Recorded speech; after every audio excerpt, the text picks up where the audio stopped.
Hi, I'm Lloyd of Columbia River Handbells. I know some of you have thought about playing handbells but didn't know how to get started or weren't sure if it was just for you. In actual fact, handbells are very easy to learn. There's a lot of other instruments like the piano, or if you want to learn a violin or a trombone or trumpet. It's a very long learning curve. You've got to learn all the scales, take lessons.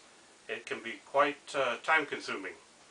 With handbells, we can usually get you up and running, starting to ring in 3 to 6 months, and it's a whole lot of fun. It's a very social activity. You meet lots of people, have a lot of fun. Way to find choir. A lot of churches have a choir, so you could go ask around at the churches, or there may be a community group that play independent of a church. If you cannot find anyone that way, you can approach the American Guild of English Handbell Ringers that are on the internet, and they will help you find a handbell choir in your area. If you read music, then you're halfway there. But if you don't read music, it's not that big a deal. You don't need to know everything there is to know about music. You don't need to learn all these scales. You just need to basically learn 2 notes, left hand and right hand. We put the bells in the standard keyboard order with the white keys and the black keys. And each bell has its own name on it, C, D, E, F, G, A, B, C. And these are the flats, C sharp, D sharp, F sharp, G sharp, A sharp. They come in all different sizes, from the smallest C7 down to, I have here a C3. But what I have set out today for demonstration purposes is 1 octave. That's the 5s, that's right in the middle of the piano. What we're going to do is show you how to hold handbell. We hold it as if you're going to shake hands. We want a very good grip on it because we want to make sure they're quite expensive, that we don't lose hold of it and they fly out of our hands. And we want to make sure we hold it on the handle, right up against the handguard. Not loose down here, all the way around, up tight against the handguard. This part is called the casting.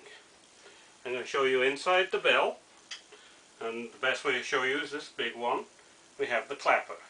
Now, if you think about a bell, you may think about a school bell, which has a chain and a weight at the end. We certainly are more complex than the old school bell. This is an engineered clapper, and it only moves in one plane. It doesn't go side to side at all. And it's adjustable, and we adjust them very carefully so that it's closer to this edge than this edge. So that when we ring the handbell, it rings on the downstroke, but when we bring it back, it doesn't come and ring in the other direction. Now, if you have access to a handbell at some point, it's a good idea to try and find out where the sound comes from. You might be surprised. The sound, if you hold it up against your ear, it's not as loud here. If you turn it this way, you'll find out it's much louder in this direction. So the sound goes this way. So we like to play the handbell in a vertical position. Not in this direction, then the sound will be going up and down. There's also, because we adjust the bell so that it rings on the downstroke and not the upstroke, it's very important that you make sure that the bell is the correct way up. There's usually a mark on the handle to show which is the upside. It's very easy by mistake to have it on the wrong side, with the downside, and then it will be very difficult to play. So, in the next video, and a whole series of more videos, I'm going to teach you everything you need to know.